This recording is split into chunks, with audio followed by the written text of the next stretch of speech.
For further perspective on the change in NDDC board, I am being joined on the news by political analyst Cletus Obun and APC Publicity Director Ondo State Steve Otaloro. Good to have you join us. Thank you very much. Good evening. Good evening. Let me begin with you, Mr. Otaloro. One would have thought that some of this appointment made by the president would be seen by the APC as appointment made on the grounds of competence and character. But what exactly does the APC in Ondo State have against Mr. Akinjo? Well, thank you very much. The appointment of Mr. Akinjo came as a shock to most of our members, especially the leadership of our party in the state. This is a man who just contested the House of Representatives and lost to our candidate. He's not just a member of the opposition, the PDP. This is a man that actually went out to say a lot of derogatory statements about Mr. President himself during that campaign. And he was all out attacking our members in the oil producing area.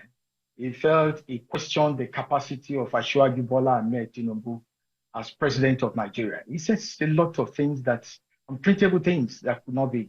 But it's there in the social media. And we felt, looking at the peculiarity of our states, we are looking forward to the governorship election next year.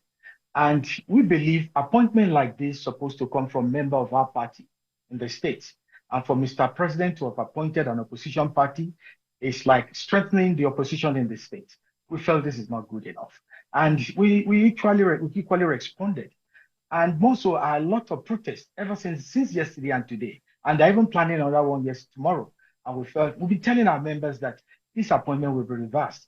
And we have to thank Mr. President being a listening person that he was able to reverse this appointment. This appointment, Mr. Otaloro, we'll get to the recent appointment in just a minute. But I want to ask you, how do you think that the name of Mr. Akinjo, who is a member of the opposition, got to the desk of the president? That's what I'm saying. It's a big shock. You see, this Akinjo has been in the House of Representatives for the past 8 years. We believe he's well rooted in PDP in Abuja. He must have schemed, because recently he was telling us that he's going to join us. Immediately after this appointment was made, he did some video saying he's going to join the APC. We believe even though he's going to join us, he won't take this. He won't join us because of this appointment. We believe he has to go back to the queue. There are a lot of qualified members from our party who could fit into this position. And this position is not just any other position. It's a position that is representing the states. If he's appointed in some other capacity, probably the agitation won't be so fierce. But he's a representative of the state in the board of NDDC. We've been in the opposition for too long to know. For 14 years, we've been in opposition in this state. And it's only the rescue was out of the opposition. And we believe with the new trends of things in the state that we are having an election next year, and more so, this election will help the opposition. So that's why the agitation was so fierce in the state. And we thank God this has been reversed. Let me bring in Mr. Cletus Obun. Mr. Obun, you saw the protest not just in Ondo State, but also in Cross River with the appointment of some individuals into the NDDC board. The president has now made a replacement. What's your thought and reaction to that replacement? Well, it's first to say that we are now beyond a shadow of doubt confident that we have a listening president. That within 24 hours of genuine protests about the treatment of party members, he has responded. He responded also before now, and this one is a confirmation that this president is indeed a people-oriented president and that he listens. President Tinubu has again proven himself to be a Democrat. And I want to thank him first, and then thank cross-riverians, those who are visible and those who are invisible. I know former senators like Senator Musa Dede. I know the governor himself, for example, he was restless about it because the protest would have continued for almost eternity and disrupted Calabar. What we saw during the NSAS we never wanted to see again. Thank you to him as well, the governor of Cross River State, and several others who visibly, who don't want their names mentioned, who came out. But above all, I just got news while in the studio here that the replaced nominee, Asi Oku Okang, has congratulated his replacement, which is again demonstrating that he's a Democrat as well, because I came to this place last time and said I expect him to reject the appointment, and he has not disappointed. By congratulating his replacement, it shows that, first of all, he didn't even accept the appointment. I didn't see anywhere where he said he has accepted the appointment because he ought to be jubilating. He never did, which means that he was circumspect about it. So I want to thank Asi Oku Okang too for being a statesman, and above all, the Cross River State Party members who have come out to demonstrate that they are not just lame duck members, but that those who work should be rewarded. Again, this is... I want to come in, Mr. Obun, just a minute. Because you are from, both of you are from the Niger Delta region. You know better than anyone else how the NDDC, perhaps, the people will say, look, the funds coming out from the Niger Delta region is not commensurate with the development in that region, and that special attention should be paid to the appointment of the NDDC board, not by political appointment, but competence and character. Shouldn't that be what drives this appointment, and how confident are you in those who have been appointed? I will speak for those I know. I know the present person who has been there has been two-time Deputy Speaker of the Cross River House of Assembly. In SDP NRC 1992-93, he was a Deputy Speaker. In 1999, he was a Deputy Speaker. He has been Commissioner. He has been a Director.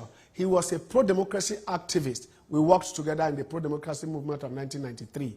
So he has a pedigree that is impeccable and cannot be tampered with. He is a people person. To have won elections back-to-back 4 times for the same seat in the same area tells you who he is. And, of course, his projects and other such things are concentrated within his area. He's from Calabar South, Calabar South 1 state constituency, and Calabar Federal Constituency, Calabar, Bakassi, Akpabio Federal Constituency, and Southern Central District, an Efik original and Efik aborigine. So he is totally competent and qualified by pedigree, by experience, by exposure, well-studied, a theater artist and administrator who has demonstrated that.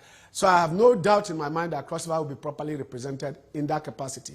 I also know the North Central Representative, Engineer Wende. He has been Commissioner for Works and Commissioner for Special Duties in Benue State. He was Chairman of National Stud Product Research Institute in Ilorin in the last regime. He was Chairman of that board. So I know him well. So if you take those type of people into consideration, you know that we are going to have. But let me come to the point. NDDC is grossly underfunded, as it is grossly raped. It is as grossly underfunded as it is grossly raped, not by outsiders, but by indigents, who sit either as board members, not just board members, because board members alone, how many of them? There are 9 states, so 9 of them. Then you have the MD, then you have the ED Finance and all that, about 4 or 5 of them. So put together, they are not up to 30. They are not up to 30 persons who are handling the resources of Niger Delta. The resources ought to be huge. Niger Delta today ought to be an example of how Nigeria should be, which is to say, I shouldn't take 3 hours, 2 hours to come from Port Harcourt to Calabar. The East-West Road is still abandoned.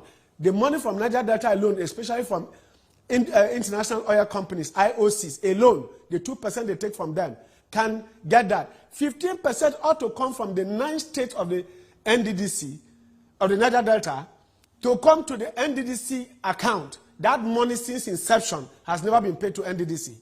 We also know that even the 50% of the total federation account, apart from its allocation, ought also to be paid to NDDC account. It has never been paid since NDDC was created, 22 years ago, right from Umpadek. It has never been. It's in the act. It's in the law.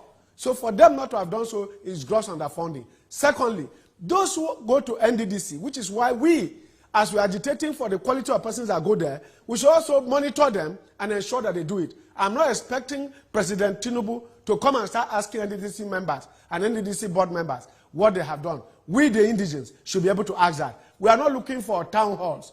We are not into shrines. We are looking for roads. We are looking for light. We are looking for equipped hospitals. We are looking for good schools. We are looking for scholarships. We are looking for the best professionals to be trained in the best schools on earth, where the courses are not found in Nigeria. I'm not one of those supporting sponsoring students abroad.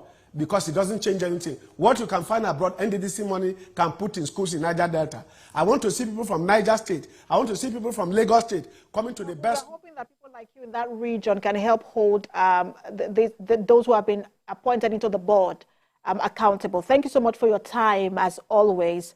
The political analyst, Claire Susobun, and we also have the APC Publicity Director on Ondo State, Steve Otaloro.